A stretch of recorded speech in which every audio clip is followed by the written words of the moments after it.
This video is sponsored by SimpliSafe. There's no safe like SimpliSafe. There is a ton of news going on right now. Now to the battle between President Trump and Elon Musk. Los Angeles bracing tonight. And because of all of that, what is happening in lumber markets is not getting much attention.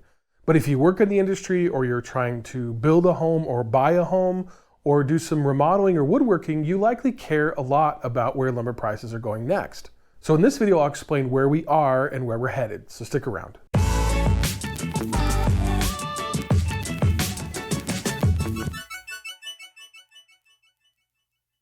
All right, so in this video, we're going to talk about a lot of different things that are going to impact lumber prices in the future. Things like tariffs, one of the most beautiful words, lumber mill closures, forest fires, as well as the housing market. But before we get into all of that, we need to talk about where we are right now. So here's a graph of lumber futures so far this year. Lumber futures are the price that random length framing lumber trades on financial markets per 1,000 board feet. And for context, it takes about 15,000 board feet of framing lumber to build an average home in the US. I've also added a simple 30-day moving average to smooth out the data a bit from the ups and downs and give you a better idea of trends. You can see that there was a bit of a jump in March and April, which isn't all that unusual because it's this time of year that they put in orders for the summer building season. But if we zoom out and show the past 3 years, you can see that the peak at the end of March was actually fairly high. In fact, it was the highest price for lumber futures since July of 2022, just after things went nuts. But how does that translate to the prices that we actually pay for lumber? Well, I also track the prices of 2x4s and OSB, and here's a graph of those prices for the past couple of years. Again, there have been some fluctuations and the price of 2x4s was lower last summer, but the prices haven't really changed much in the past 7 months or so. And the price for OSB has actually come down. Right now, you can buy 4x8 sheets of 3/4 inch OSB for around $21, and a 2x4 goes for around $3.50. Now, this is what I'm seeing where I am, but if you're seeing something different, please be sure to leave a comment and let me know what you're seeing and where you're seeing it from. Now, all of that is to say that prices are actually pretty stable right now. There was a peak earlier this year, which I think had a lot to do with the talk of tariffs in the broader economy. But even with that peak, the retail prices that we pay didn't really change much. So that's where we are right now. But what about where we're going next? Well, like I said, there's a lot to talk about here, from new lumber tariffs to mill closures to expanded logging on federal lands to the housing market and wildfires. But before I get into all of that, I want to take a moment to talk about this video's sponsor, SimpliSafe. Now, there are a lot of things that I care about. First and foremost, my family and my home. But I also have a lot of tools and I've got a ton of lumber and I want to protect those things. And that's why I use SimpliSafe. If you haven't heard of SimpliSafe, it's time you did. SimpliSafe is a company that offers comprehensive security for your whole home. They have everything that you need to keep your home safe and secure, from cameras to panic buttons and even sensors for water leaks. Setup was a breeze, and of course, I did it myself. All you need to do is download the app and follow the instructions. SimpliSafe has several plans to choose from, including their monitoring plans, which start at only around $1 per day, and so you can customize a plan that fits your needs and your budget. Some of their plans include SimpliSafe Active Guard, which has AI-powered security cameras which can alert monitoring agents that can react in real time to suspicious people approaching your home. They can see and speak to them. They can trigger alarms and spotlights, or even request urgent police dispatch if it's necessary. That's something that old school systems just don't offer. So if you want to make your home more safe and more secure, get SimpliSafe. You can save 50% on your SimpliSafe security system when you sign up for a professional monitoring plan and get your first month free. Visit simplisafe.com/DIY with Dave to customize yours. There's no safe like SimpliSafe. All right, so let's get back into it. And the first thing that I want to talk about here is tariffs. Now, I'm sure that most of you are probably sick of hearing about tariffs and sick of talking about tariffs.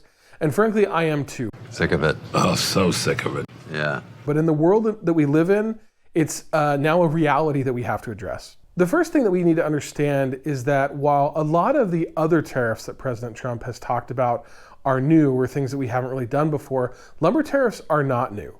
They've been around for decades. and also are not impacted by the recent court cases which have blocked some of Trump's other tariffs. Currently, tariffs on Canadian lumber sit at around 14%. The Commerce Department has said that they will be higher later in the year, but they haven't actually given us any official number yet. Here's the key though on these lumber tariffs. They only apply to Canadian lumber, which makes up around 50% of all lumber imported to the United States and 15% of all the lumber used in the United States. The rest comes from countries like Brazil and Sweden and New Zealand. Now, those countries have also been hit with broad tariffs, but their tariffs are currently lower than the tariffs on Canadian lumber. And so one thing that we are likely to see here going forward is an increase in lumber imports from some of those other countries. In fact, in April of this year, lumber imports to the United States from Sweden doubled. So while the point of tariffs on Canadian lumber is to level the playing field and increase domestic production, it could also lead to more imports coming in from other locations that don't have tariffs that are as high as the tariffs on Canadian lumber. Now, while that's all fine and good, here is the bottom line on tariffs. I think we all understand this now, but tariffs are a tax. And the higher the tariff, the more that we're going to have to pay for whatever product is being imported. And also, the domestic product is going to go up in price too, because they can. The foreign product costs more, so they can increase their prices because they can still be competitive. So if tariffs go up, then we're going to see lumber prices go up. We should have a better idea in the next few months as to what the number is actually going to be and what those tariffs are going to look like, unless, of course, something changes between now and then or after, which, it could. All right, so now that we have tariffs out of the way, let's talk about the housing market. Now, lumber in this country is used for a lot of different things, but remodels and new home construction are where most lumber is consumed. Here is a graph from the Federal Reserve of new housing starts for the past 5 years. You can clearly see that it's pretty stagnant. While there is some fluctuations, we're not building nearly as many homes as we need to. This becomes especially evident when we zoom out and look at the past 50 years. We were building more homes in the 1970s and 80s and in the early 2000s than we are now. And we have a much larger population today with a historic housing shortage. Added to that, existing home sales are down 0.5% from last month and 2% for the whole year. And that's despite the number of homes for sale being much higher now than at any time in the past 4 years. And we all know why. Home prices are too high and so are interest rates. It makes homes unaffordable. And while prices may come down slightly with the number of existing homes for sale being so high out there, it doesn't look like interest rates are going to be coming down anytime soon. So what does all of that mean for lumber prices? Well, we aren't building as many homes as we need and far fewer people are remodeling, and that leads to less lumber being purchased or a decrease in demand. And at the end of the day, lumber prices are really just a function of supply and demand. If demand goes down without a corresponding drop in supply, then prices will also come down. If supply and demand come down together, then prices will stay the same. So like I said, demand is down, but what about supply? What's supply going to do? Now, in a normal market, this kind of environment would also lead to reduced supply because lumber mills can't continue to operate when prices get down to a certain level. They won't make any money, they'll go out of business. And so that's what's been happening for years. A lot of mills have shut down because they can't afford to stay in business. And that reduces the supply, generally along with that demand. Now, I've combed through tons of news articles recently, and I couldn't find a single notice of a lumber mill shutting down after Trump's executive order on expanding timber production from a few months ago. In fact, many of the articles that I found were talking about how closed mills were actually getting bought up. Now, a lot of these mills are going to require significant investment to get them up to where they need to be productive and profitable, but it looks like investors are taking some risk. They're expecting the lumber markets to improve, and so they're putting their money where their mouth is. Now, not enough time has passed for Trump's executive order to have done anything yet, but I suspect that by the fall, we're going to see some impact. There may have been some auctions for land, or they may have more plans at least, for how they're going to expand that timber production. But like I say, it looks like investors right now are willing to invest on the hope that things are going to get better on that front. So all of that is to say that it looks like lumber mill closures may not be as significant an issue as they once were. If the capacity of the market remains steady or maybe even increased due to investment in existing mills or reopen mills, then we're going to be less susceptible to market fluctuations that may come if the housing market takes off again in the future. And that's a good thing. The question really is whether or not that's going to happen.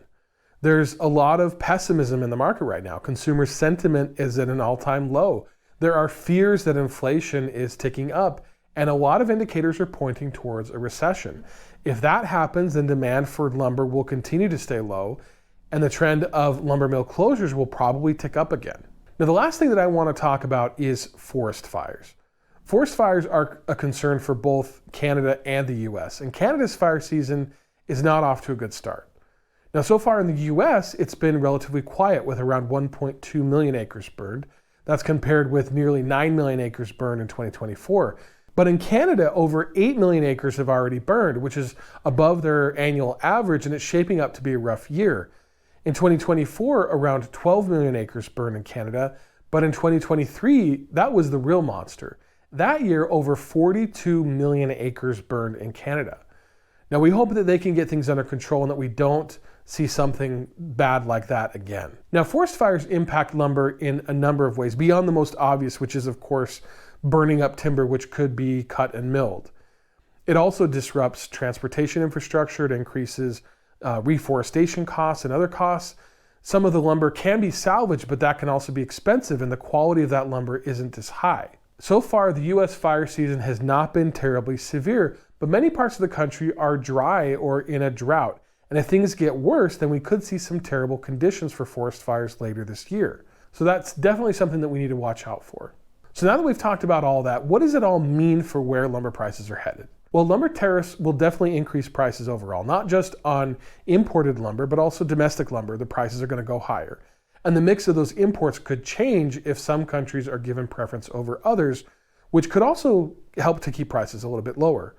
An increase in logging on federal lands could provide less expensive timber sources for lumber mills, which could help lower prices. With the trend of lumber mill closures slowing down, that will give us more resilience. And if and when things pick up, that could help lessen extreme swings in prices. Also, more investments in mills could lead to more efficiencies, which could also increase capacity. Then there are forest fires, which can have all sorts of impacts, but generally would increase prices due to added costs. So here's my prediction overall. I don't see the housing market taking off at all this year. I think that home prices will come down a bit, but rates will stay high and there won't be a building boom, in my opinion. I think that people will remain pessimistic regarding the economy and home remodeling will also stay low. Now, all of that is to say that I predict that both supply and demand will remain relatively unchanged and lumber prices will stay steady for the foreseeable future. I don't see any significant drops or significant increases unless some of those variables change. But I want to know what you're thinking. Do you think that prices are going to go up? If so, why and by how much? Or do you think that things are going to be headed down? Or are you like me? Do you think that things are going to stay steady? Leave me a comment and let me know your thoughts. Thanks again for watching, and I'll see you in the next one.